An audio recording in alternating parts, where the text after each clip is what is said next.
সবই তো ঠিক ছিল, হঠাৎ একটা ঝড় এলো। সে ঝড়েতে দুইজনারে দুই দিকে সরাই দিল। ভাইঙা গেল ছোট ছেলে মানে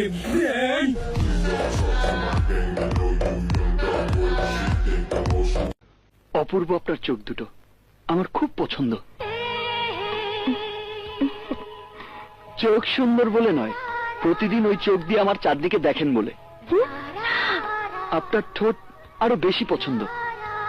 একজনকে পছন্দ করলে যদি সে বাপ হয়ে যায়, তাহলে আপনি যাকে পছন্দ করেন সে কি আপনার চাচা লাগেনি?